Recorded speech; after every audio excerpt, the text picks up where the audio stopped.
It's a great honor for me to be here in the company of so many illustrious writers whom I read and dearly love. In 1975, in this infamous Island Trees district in New York, a book called Reader for Writers was banned because of two essays contained therein, one by Robert Penn Warren, which made reference to Malcolm X, the other by Jonathan Swift, the author of Gulliver's Travels, which you obviously know, was born in Dublin of Irish parents, and published this essay in October of 1729, 253 years ago. For people from being a burden to their parents or the country, and for making them beneficial to the public.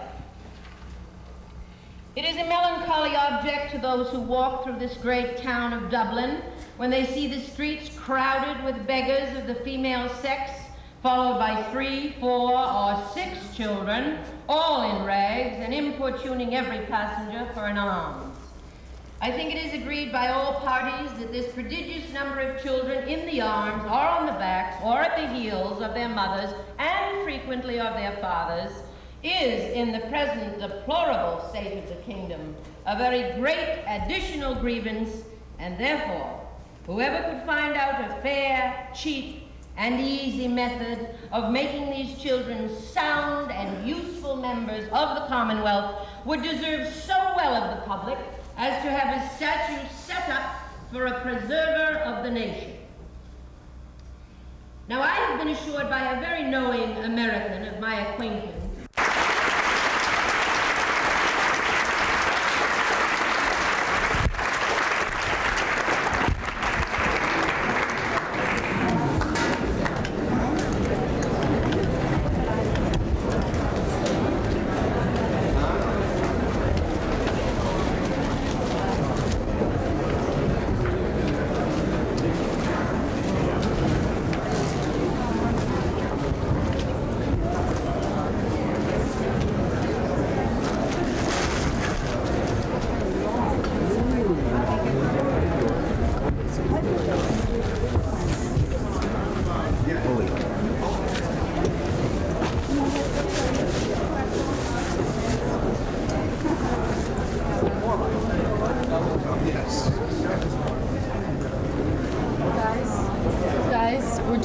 Jong, so yeah.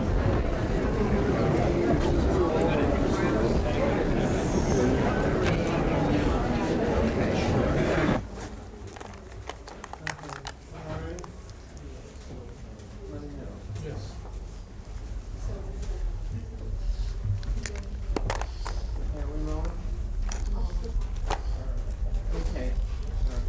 This is a guy who was protesting a different kind of book banning from what people usually associate when we think about Germany burning books and everything. And this is really about taking books out of the school, which some people would think is a different kind of issue. Apparently everyone here does not feel that it is. That it's just as dangerous as any other kind of banning of books, and I was wondering if you would expand on that a little bit. Well, it's very silent. This kind of book banning is very silent. I mean, often you don't know when your book is banned.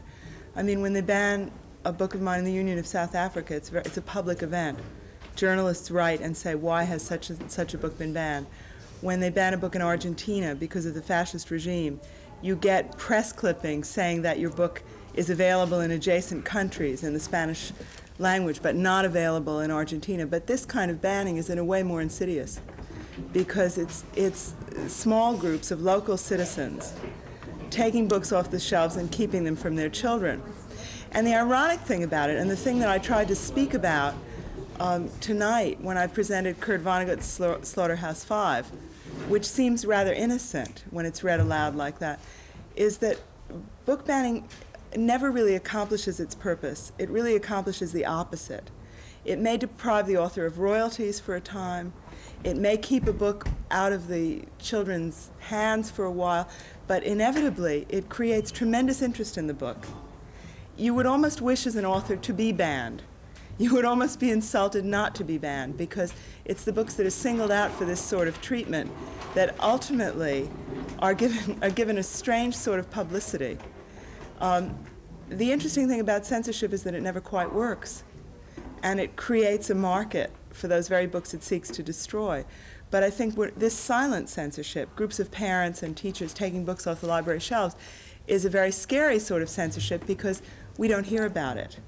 And if it weren't for organizations like PEN keeping tabs on the books that have been banned, we wouldn't even know in many instances.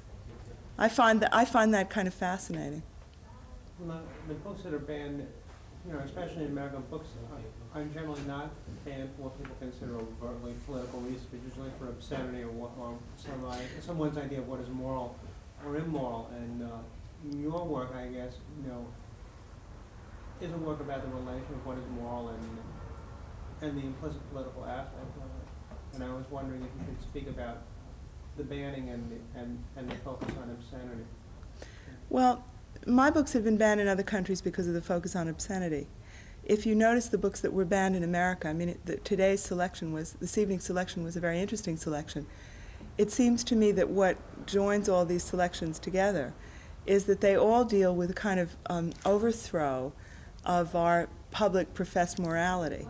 I mean, the Vonnegut section that I read of the bombs being sucked back into the bellies of the bombers, it's a very anti-war sentiment, but told in a very poetic and charming and almost whimsical way, imagining all the bombs going back into the earth, being transformed into their elements, into their minerals. I think this is more frightening to groups like the Moral Majority than so-called pornography, writing about sexual acts.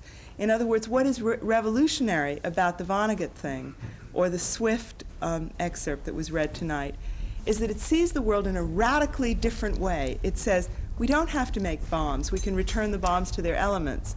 Or we are eating children, as in the Swift piece. What the censor objects to is the lonely individual seeing the world in a way that is not sanctioned by our public morality. And this is fascinating, because when we listen to the excerpts that were read tonight, none of them seem violently incendiary. And yet what is incendiary is the quirky, individualistic, and kind of crazy way of seeing the world. You can't legislate this out of existence. And in fact, this is what writers do.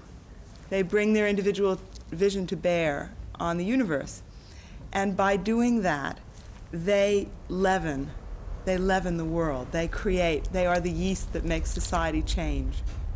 And it's fascinating.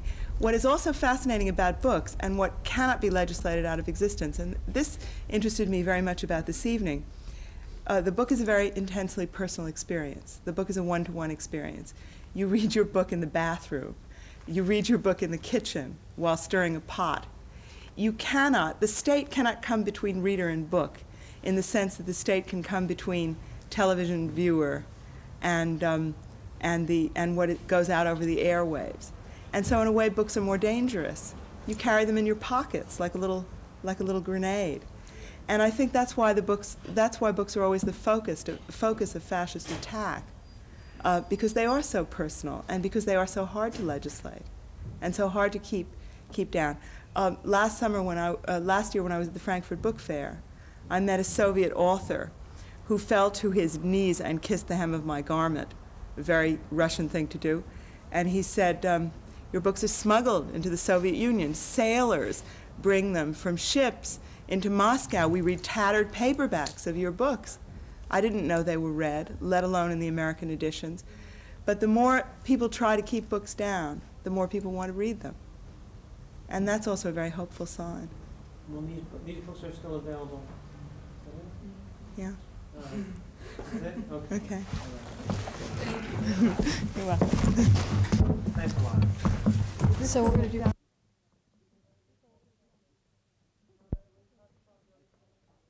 When you talk dirty, still there? Quiet for 1 minute, please.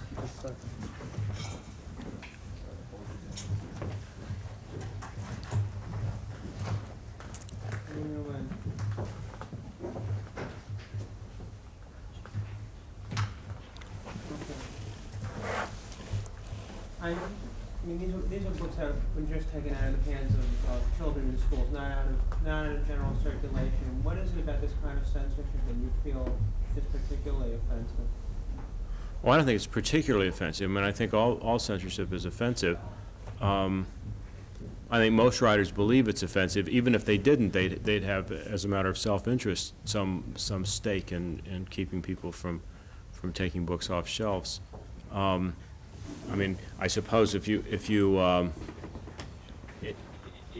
had to divide, had some kind of scale of what was more or less offensive, I suppose not letting people write in the first place is more offensive than taking something off a school library shelf. But I think it's obviously the old problem with censorship is where do you draw the line? And if you let somebody do one thing, where do you stop? Do you think that parents are ever justified in restricting the kinds of material? Sure. Yeah, I do. I don't know if a lot of people out there do. I mean, but that seems to me my business as a parent to decide when our children are ready for something or when they're not ready for something. But I know a lot of people don't feel that way. They feel that the children should be able to read absolutely anything at all. But I think that's a parent's decision.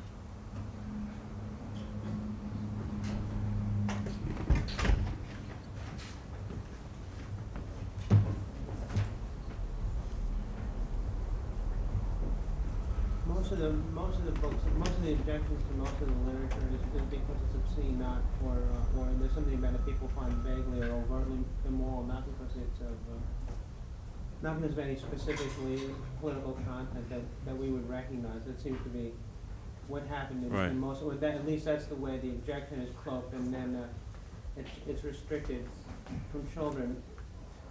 And tonight is it. Really, the kind of censorship that's coming across now is this banning in schools. Do you find that this is portentous of some kind of a greater threat or something that could spread beyond?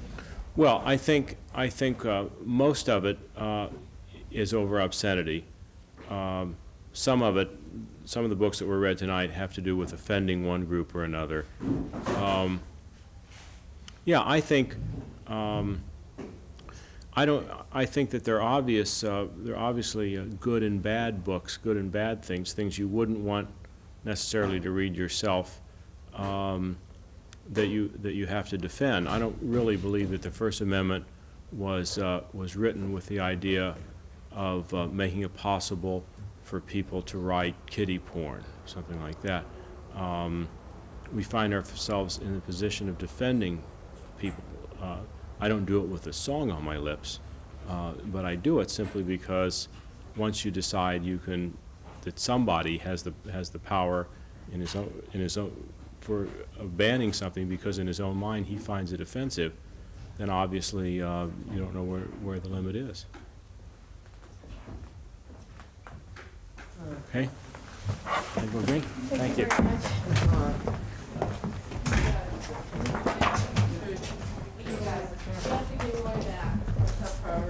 Okay, who back? That Calvin Trillin.